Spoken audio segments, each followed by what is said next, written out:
On today's episode, learn how a business owner used a particular type of test on her team to maximize efficiency and communication.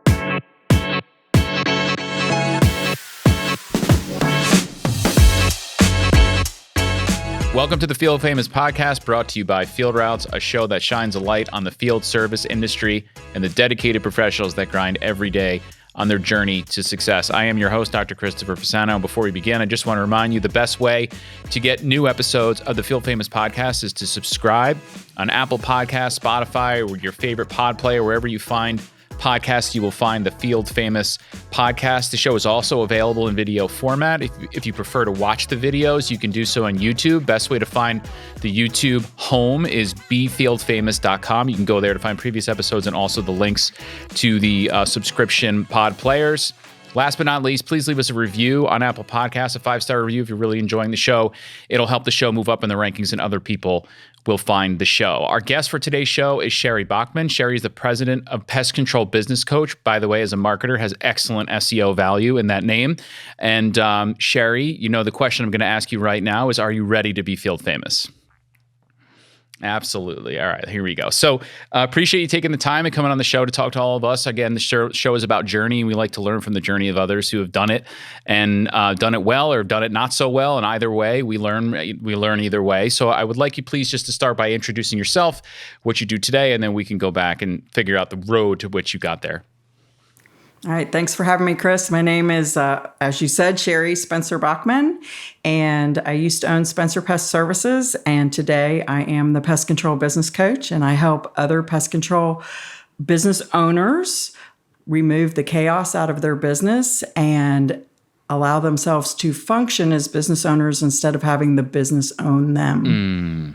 That's a great line right there. That's a very good line because that happens, right? It happens all too much. Yes, it does. So Way too much. This is always the question, right? Why pest? How pest? I ask this of people, whether it's lawn or something like this. I always want to know, is it familial? Is it in the family or something like that? Tell me your pest story and how you began that journey.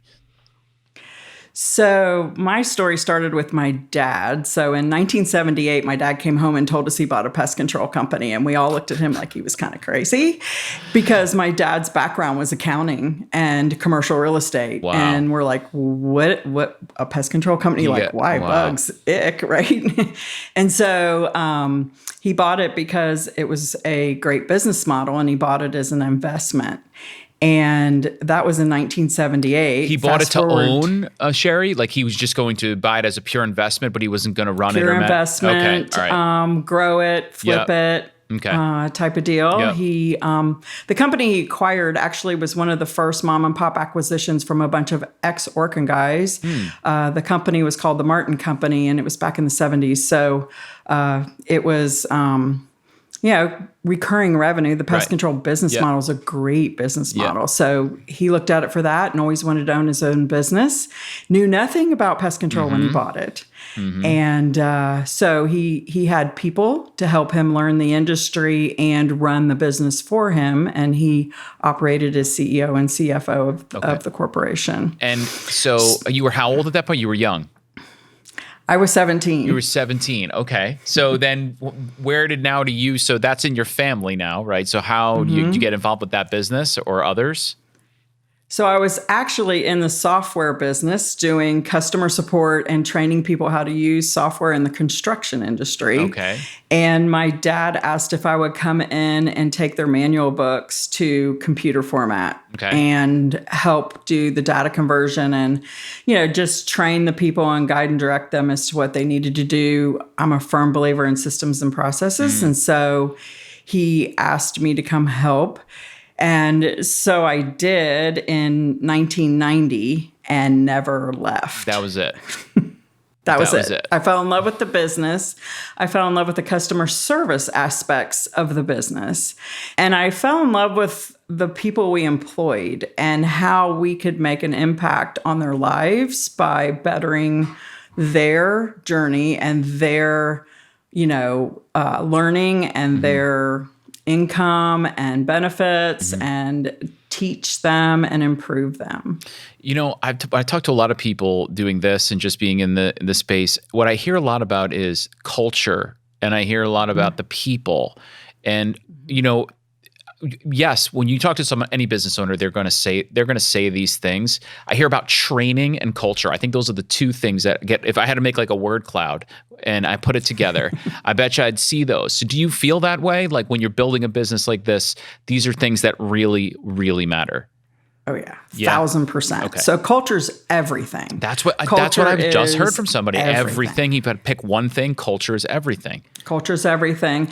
And when I took over so when I went to work for my dad and stayed, we had 5 locations, and I became I went in as CSR and then moved to sales and then went in as a branch manager and eventually took over the Florida district and then took over as president of the whole company. And when I did, I had offices that I really enjoyed going to, and we had a lot of fun and we accomplished a lot. And then I had offices that I hate to admit, I called my redheaded stepchildren because they just had a different being feel. The mother of 2 redheads. You can say that. That's funny. I can say that. You can say it. It was kind of like, why don't I like going to those offices? I could never figure out why until I learned about culture. And those offices took the culture of the manager or the employees because my culture wasn't embraced in those branches. Yep. And so their achievement was not good. And they never hit their goals. They never grew. And like I said, I didn't spend a lot of time with them, where the offices that had the culture that was me and I defined, we had a great time and we flourished, and my employees stayed longer. They were loyal. They were a part of the team versus having that revolving door where employees were going in and out in the other 2 branches. Let me ask you this. This is from a coaching perspective. I imagine you get like issues and people come to you and they have things they want to correct or they're looking for advice. If someone has these issues, I imagine a lot of companies do. There's culture problem. There's a problem with culture. Mm-hmm. There's like a stale air. It's just not good. Is it a difficult fix? In other words, because it involves your people. Sometimes it could involve possibly terminating some people. Sometimes it can involve making changes. So those types of changes are the ones in business that get resisted a lot. Not a lot of managers or people want to do that, right? Do you find this is a difficult fix, or it's just more of a willingness to actually do it? If that makes sense. Definitely a willingness to do it. And so many owners I talk to, it's like, well, do you have core values defined? And he's like, well, yeah, but I couldn't say them off the top of my tongue. Right. Then they don't. Right. And if you as the owner can't say them off the top of your tongue, then your people don't know what they are. Right. Yep. And you should hire to them, fire to them, discipline to them, hold people accountable to them. Your people should be able to literally, if you ask what they are, they should be spitting them off. Mm-hmm. And they should be living by them. And if they're not and they don't know them, you're not living your culture. It's not there. Yep. It's not there. And then the other thing is when somebody doesn't match your core values or is not living them, you have to be willing to make those tough decisions to trade that employee to another team, right? Mm-hmm. They need to go find a job elsewhere. You need to help them find employment elsewhere because the rest of your team is watching you. And if you're not living your culture, then they don't have respect for the culture either. Yeah. It's like parenting. You have to follow through. Like you can't, if you're going to have a set of rules or guidelines, once you start letting things slide with someone, it can go run amok. You have to, and it's accountability always, right? You got to be holding 100%. And it's very difficult. I being a manager, I understand now. I understand how that works. It's one of the most difficult things you can do. But in the end, it's important on a lot of levels. And I'm learning it too in my own life, just because you're trying to build a team and you're trying to build, and they have to look at you and know being consistent. What you're saying to me, you're saying to Bob, you're saying to Sue, everybody's getting the same thing, right? So that obviously very much so matters. So that word cloud would hold then. Definitely culture. Absolutely. And training. And I guess that goes along with culture, reinvesting in your people, making sure they're having a good longevity, that you believe in that as well, I imagine, as a tenant. Oh, 100%. Because if you're not like everybody's like, well, I don't have time to train. We're so busy. We don't have to. And it's like, you don't have time not to train. Yes. Yep. You're right. You really don't have time not to train. So if you invest in your people today, and yes, it's going to take your time, and time's something we can't get more of, right? But if we take the time today, they're going to be better tomorrow, and we're not going to be replacing. Right. So the cost of hiring is so expensive, and today it's so hard to find people. It's one of the biggest complaints in scale that I'm hearing, right? 100%. Yeah. It's one of those things that everybody's struggling with across the board, across the country. Mm-hmm. And so if we're not taking the time to train and to identify that this isn't a good fit, they're not a good culture fit, they're not capable of learning the training, let's quit trying to work with them because we're hoping and we're desperate. Let's pull the trigger and go to the next person. And sometimes it's taking 2-3 hires before we get a really good person on board. So will you take me through the growth of the company a bit? Just curious to know like how it ebbed and flowed, and what that looked like. Did you go through rapid periods, or was it fairly sustained? And just tell me a little bit about that and some of the growing pains there in growing a business, because as we all know, it's, you all of a sudden you're growing and then you're scaling and then new problems come and they rise. So tell me, you're a systems person, so that you recognize this first and foremost, how to build a support and scale. So it'd be good to get your take on that growth. Yeah, so lots of lessons learned there and lots of mistakes made. I remember having a conversation with my dad one time saying, gee, Dad, if I'd known I was coming to work for you, I'd have gone and worked for one of the big guys so I could learn the business and learn the industry and kind of not feel like I'm reinventing the wheel all the time. Or is this decision really going to impact the business or not? And then you fail, out of that failure comes a lesson. And then it's like, well, that didn't work. Let's try this. And I will say it wasn't until I really started getting involved in the industry and involved in like state associations and NPMA and attending things and meeting people and asking questions that I felt like I was finally getting it. There were so many people in this industry that said, come visit. Like, I remember one of the first people I met was Harvey Massey. And it was at a Good to Great conference that I think it was Bear that put it on back like in the 90s or early 2000s. And he's like, just come visit. Sheri, just come visit. And I'm like, what? I can come visit Massey? And so I spent 2 days over there with some great members of their team. And they taught me things that I used in my business up till the day I sold. And I teach to my clients today because they were so valuable. So in the growth lessons, tell me a little bit about like systems and those sorts of things. So you wanted to you started it from the beginning, I imagine.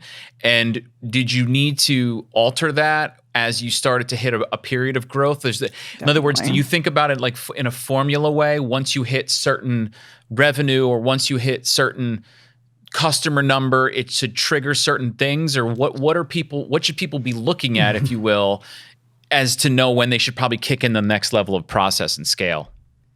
So I think you have to, I never was able to really tie it to a number as much as, so I am a change person, love change, love to implement two things. Used to scare the daylights out of my team because it's like, oh no, she went to another conference. What is she going to do?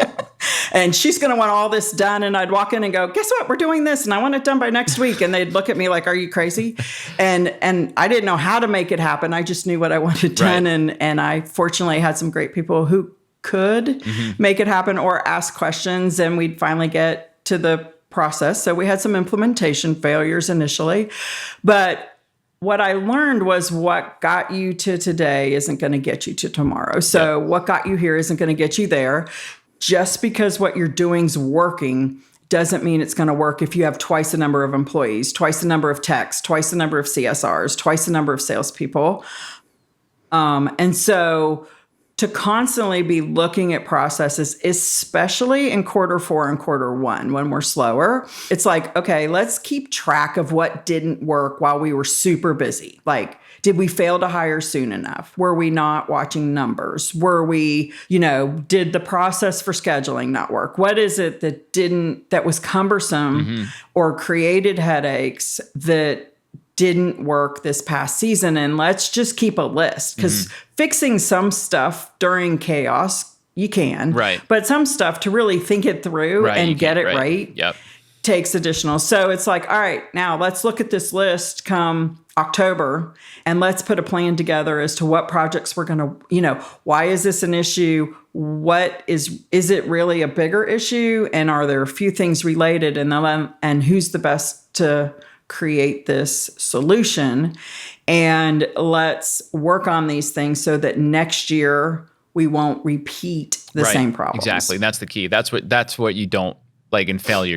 It's okay. You just don't want to do it again and again, which is why you want to look at it and use it to go forward. It's interesting. You said that you're the type of person that likes change, that likes to come back and say, we're going to do this. Not most people, I might argue, are like that. They don't like change. In fact, they might realize it could be good for them, but they're hesitant to change because when you change, there's uncertainty and things are working possibly. I'm curious how you got to that state of let's do it and how you mitigate the risk involved in getting there. And is it just your personality, or do you have a process as to which when it's just there's no hesitation? So there is a profile testing for this, and it's not a personality profile, and I'm actually certified in it because it became such a game changer in our business. Okay. So it's called Kolbe, and it's Kolbe. Kathy Kolbe is Wunderlich's daughter, if you're familiar with the Wunderlich test. So Wunderlich tests the cognitive part of the brain. Kolbe tests the conative part of the brain. And most of your personality, or all your personality tests, test the affective part of the brain. So with Kolbe, it tests how you do things. And when I learned my Kolbe, I love change and I don't like a lot of information. And I know that process needs to exist, but I'm not going to follow it. But I want my people to, right? And so when I learned that, I also learned that some people on my team needed a lot of information and needed process and hated change. And so when you understand people's Kolbe and how to communicate with them, I found that if I gave them more information and we walked through the process, the change was more palatable to them. I see. And so we also, those people that don't like change, you don't put them in a brainstorming session, man. They break out in hives and because they're trying to figure out how to do stuff. And it's like, oh, we haven't even decided to do it yet. And that's uncomprehendable to them. Because they think that if you're talking about something, you want it done. And they're trying to figure out how to get stuff done for you.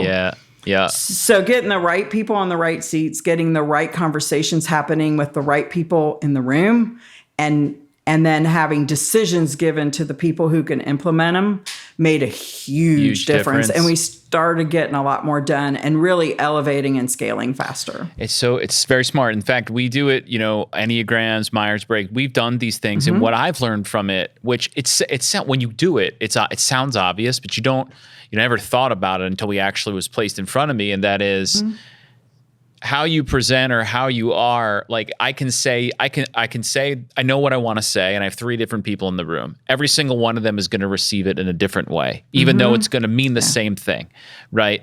But if I know if I know, it's not exact, I guess it's a science, these tests. If I know that Sheri's going to respond this way, more likely to respond this way, or she would prefer that, you can approach it in a different way. It makes it more palatable. It makes it a little bit more, so it has, as a leader, someone with a team, it really makes a difference because you can how you approach it. But you don't think about that. So it's very, very cool to hear to say that you use that with effectiveness.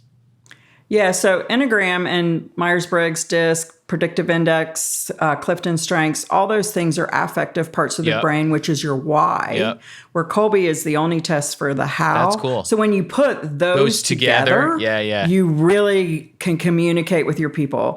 And we all only receive information one way. And so when you are not giving enough information, like I don't like a lot of information. So I tend to give people like short bulletized comments. Which can cause anxiety to people. Because if they need a lot of information, I just left them like hanging. What am I doing? Yeah, right. Yep. Yeah. Yep. So when I know that, and I know they need a lot of information, I'm going to make sure I give them tons, because I can give it anyway, but I can only receive it one way.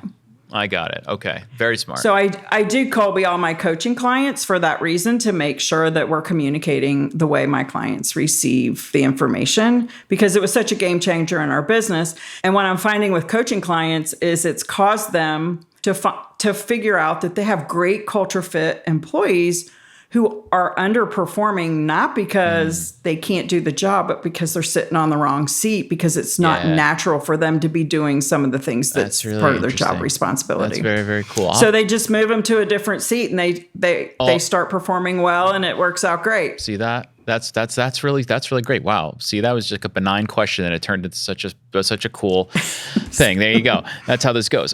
You mentioned looking at like slow times as a time where you can look and do some things. So I want to ask you about that and your experience in slow time. Every element, depending on where you are, there are different elements of slow, right? But for the most part, in the business, in this business, and even in lawn, there are shoulders, if you will. You're going to have this burst of time, and then it comes down. And those times obviously become challenging to a business because of cash flow concerns, and then you have retention, as we talked. So those things. So I'm curious, is this something you field in your a lot from in coaching? Like, how do I minimize shoulders? How do I keep people here? How do I maximize revenue in slow times? So I'm just wondering, in your experience, have you come across things that you've seen to be truly effective in that regard? I know it will vary, but just some things you've learned to handle those times. Well, our business model, the more recurring revenue you sell, which is the name of the game. Correct. Recurring revenue is the name of the game. Flattens it out. The more recurring revenue you sell, the more that you help prevent that, right? Yep. But for some reason, depending on the part of the country you're in, obviously in Florida, they're busy all year long, but in areas that have winter, we tend to slow down from a call volume. Yep. And it seems like those ongoing phone calls that come during season and having the proper staff to do it, and staff gets burnt out, and people want to take vacations with their family in the summer, and we're busy. And so all those different things happen. Where in the winter, it's like kids are in school, people aren't taking vacations, the phones aren't ringing as much. We have a little more time to think and focus than we do when we're at full speed ahead in our busy season of selling. So really, in this game, it's the more you can maximize recurring revenue, the less likely you might deal with it still, but it minimizes it over time. So that will be a primary goal from different reasons, obviously, why recurring revenue is important. But that obviously will help to mitigate that. You'll keep busy people all year round, right? Yeah. Absolutely. And then I found this to be a huge game changer too. So back in 2010, we changed to the monthly subscription option. So we actually serviced our customers on a triannual basis for pest, and we were 100% Centricon. So that's an annual inspection. We did seasonal mosquito, and we did a lot of rodent wildlife exclusions. But having that monthly subscription balanced our revenue out from a cash flow standpoint. It made it more affordable to the customer because they could budget better. Yes. And if we put that on auto pay, where the customer, I found that people don't look at things under a certain dollar amount on their credit cards or in their checking account. Like, they definitely look at those 3 figures before the decimal point, but they may not look at the 2, or they might look at things over $50. But our charges tend to be under those 3 figures. And so people just don't see the charge. And they're, one of the problems in pest control is if we do our job, they don't see bugs. The problem goes away. This is the biggest problem we've ever had to face marketing for pest control companies. You do your job and they're like, I don't need you anymore. Exactly. And then what happens is, it's like they don't realize we're preventing bugs. Correct. Pest control. And so pest control and pest prevention. Right. And so with the monthly subscription plan, they don't associate the payment with the service being provided. And so one of the things that I was shocked about is when I sold, they did an analysis of the average life of my customers. And we started this in 2010. I sold in 21. And the average life of my customers was 11 years. And industry standard 7. Wow. And so I think that monthly yes, we were a great company and we did great customer service and I had great people and all those things play into it. But I think that monthly subscription was a huge, huge part because the customer wasn't reevaluating our service every time they wrote that check or paid that bill. Now, there's some other things we played with too. We did, for people with retention, the question always was like, do you let people know? Like, do you for an outreach, do you outreach for people about to renew proactively to keep them there? You just don't mention it at all and just let it keep going and just continue and deliver the service. So that was always something that we debated, like through email automation. Like you engage people at certain times in their contract. If you look at data on a bigger scale, you can identify potential points in an annual contract when people are more likely to churn or to leave. And one of the most frequent times was the 11th month or the month before, obviously. And so what you could do, one of the strategies we employed was you send it's a thank you something around that time that gives them something of value, whether it's a term month off or an extra month, and then they take it and all of a sudden they're renewed and they're there. So these are some things. And was your motto just provide the best service and do our job and they're going to stay, or did you use tactics like that and in some of your data to drive retention efforts that kept them there for 11 years, which is incredible, by the way? So I found just customers paying monthly and not thinking about when their agreements expired. They didn't even think about it, right? Yeah. We were something they shouldn't have to think about. We did the service. We guaranteed the service. If they had a problem, we were immediately out there. If, it was all about the, response to the customer when the customer needed us and being available and being there and, always thanking them for their business every time we did service and communicating with them when we found problems as to the solution. I mean, the worst phone call I would ever get from a customer was, my pool guy found I had termites. Why didn't your pest guy find it? And it's like, good question. We're going to have a conversation around that. That's a great question. Because why didn't he? But teaching them to communicate and hiring the smile and teaching pest control and getting great people who really fit our culture and loved working for us. And they wanted us to exceed. They were a part of something. And we shared the numbers with them. Like, we were very transparent. We shared everything. We may not have shared upper management salary. Okay. Right, I won't say everything. Not everything. But we shared our revenue numbers. We shared our cost. We shared, our goals. We shared how each individual was performing. We shared everything because it helped people understand how they fit in the big picture. And I feel like people in general want to be a part of something, and they want, to help the company they work for. If they really enjoy working with that company, of course, they're going to want the company to succeed. That gives them future growth and future opportunity. Yeah. So it's, talking about this recurring revenue, the service, it's pest control, right? Which is also, is it why you think exterminating is sort of it's not as big of a thing? I know people are still using that word, but that implies a termination, a wipeout. Right. And then when the ants come back or the rodent comes back, what would you do? Like, you know what I mean? So why would I need a recurring? Exactly. You're going to come out and destroy everything. So has that been an industry shift over time, that it in fact is a control method here? And is that something you try to articulate to the customer to better increase the likelihood of a long-term relationship? Yeah, because I think it's come from extermination to control and then prevention. And I think that even from a terminology, there's been discussions as I sat on different boards within MPMA of, we don't use chemicals anymore. We use products. Mm-hmm. It's a safety thing. It's an environmental thing. It's the products today are so much safer. They're products. They're not chemicals like we used to have chlordane and DDT, you just right? Wiped everything out. Yep. And long wiped everything out. They just lingered probably. Yeah. Yeah, and we could have exterminated things back then. Like today, it's like it's control, it's not elimination, and there's environment and IPM and all those different things involved in getting rid of your problem, and it takes some customer cooperation because the products that we use and the methods to which we make application have changed over the years. I mean, we used to do monthly service and go inside and spray baseboards. We don't do that anymore. Yeah. That's, I guess a good thing that it's becoming more, friendly and not so. I was listening to stories about old school pest control way back in the day, and it was aggressive. It wiped things out. One of the things that I used to try to do when marketing for pest control companies was to articulate it in a way where it related to, I was trying to relate to the homeowner that, like, the idea of a physical. So, like, it's preventative.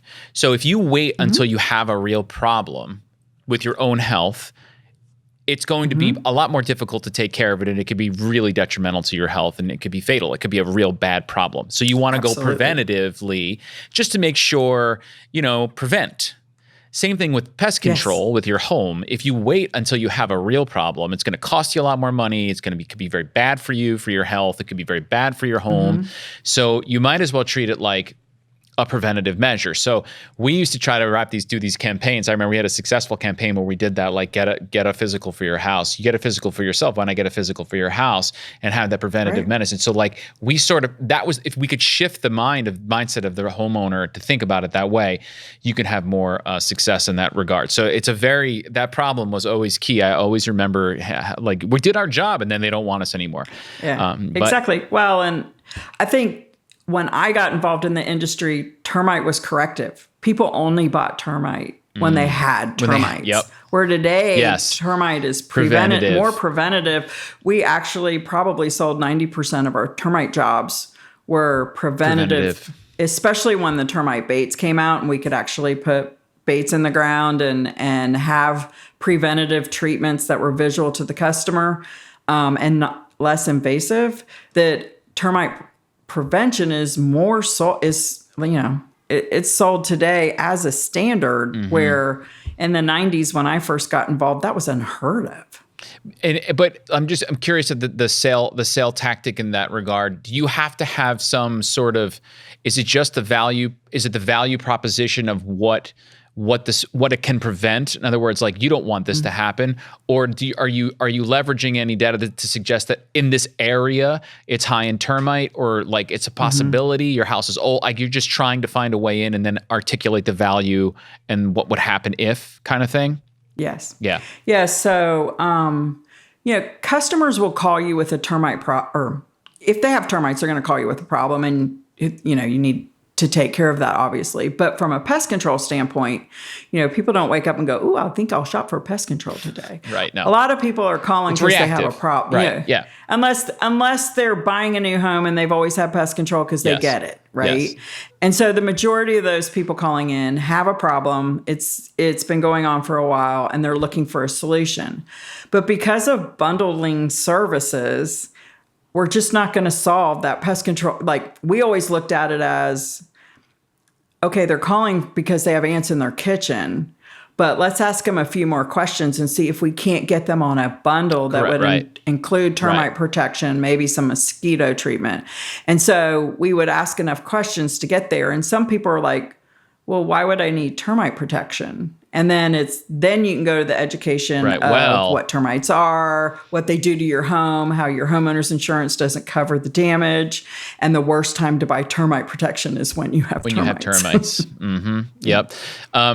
Clearly, you're incredibly knowledgeable in the space. You've been there, you've done it. Now you're helping other pest control companies. So before we close, I want to ask you how someone could work with you if they have these questions that I'm asking you right now, or specific examples. Tell us a little bit about that and where they can go to find you in the services. Sure. So with my coaching business, I customize my calls with my customers. So I found that a lot of business owners have issues and they don't have somebody to bounce those ideas off of, or to talk it through, or to just have a sounding board. And so I always address my clients' issues first, because they're not going to learn something if they have an issue they need resolved that has nothing to do with that issue, right? And so I have a program I try to walk them through, and I do always start with culture. Yep, there you go. And but if a lot of other things are going on, we need to address that. And so I work with my clients one-on-one. I work with the owners. I work with leadership teams. I have worked with office managers and service managers and CSRs eventually. So I have some companies I've worked with for 4 years now, and I'm now working with other levels of management as they've grown to help them become, better in their position. And then I meet with them weekly one-on-one with Zoom. And as a part of my coaching, I share intellectual property. So I share, the stuff that I've created over the years for systems and processes.